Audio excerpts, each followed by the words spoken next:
Bryn, I'd done it.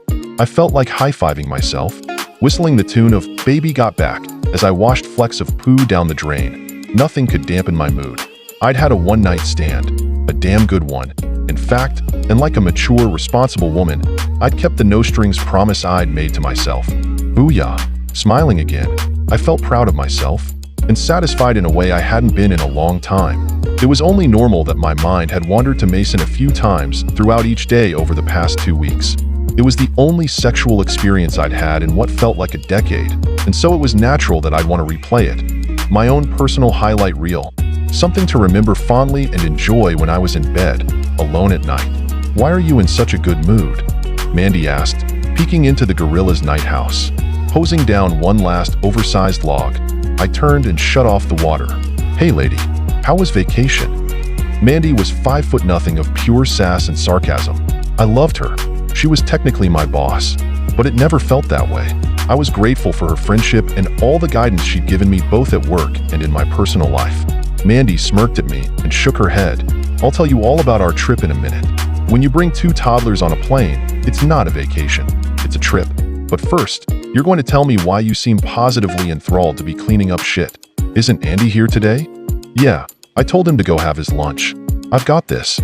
Her eyes widened. "The hell you say? Let's go catch up inside. You can fill me in on what happened while I was gone."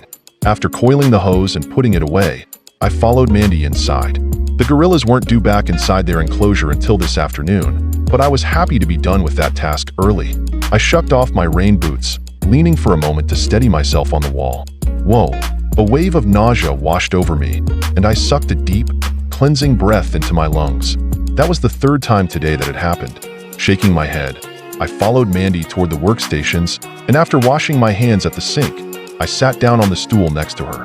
"Now, spill it, Bryn," she said, grinning at me like she knew something I did. "Fine." I shrugged. "I took your advice. Are you happy?" She pumped her fist in the air. "You got laid. I'm so proud. Give me all the squishy details. And leave nothing out. Todd barely has the energy for sex anymore. And when he does, I have to be in the mood to deal with his beer belly." I inwardly shuddered. The idea of holy matrimony had never interested me, and Mandy sure as shit wasn't selling it. Honestly, I didn't want to fall in love. It just didn't appeal to me. I saw all the negatives and none of the positives.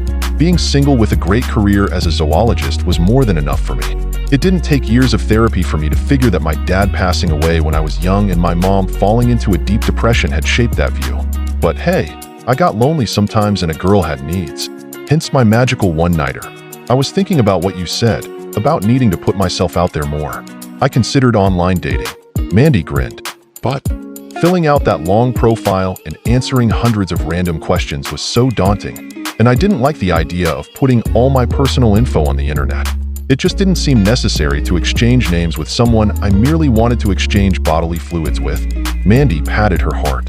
"Sometimes you make the feminist inside me very proud." I rolled my eyes. So I figured before I went that route, I wanted to try things the old-fashioned way first. I got dressed up cute and went to a bar I never normally go to.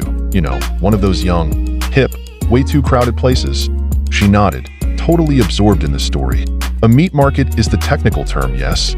I sat alone at the bar, sipped my drink, and made eye contact with a couple of cute guys around the room. A few minutes later, one of them came up to talk to me. Her eyebrows wiggled. "And bow chicka wow wow?" I laughed. Not exactly. He was cute, but he didn't get my blood pumping.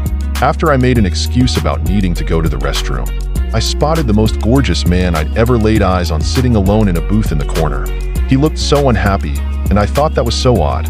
Like the two of us were the only ones in the entire club who were just enduring this scene rather than partying it up like everyone around us seemed to be. She nodded thoughtfully. "Then what happened?" I closed my eyes for a moment, and it was almost as if I was right back inside that club.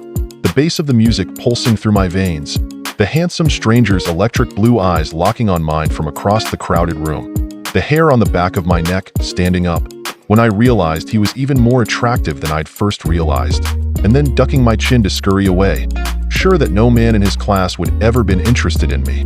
A few minutes later, when I came out of the restroom, I was ready to call it a failed mission and head home.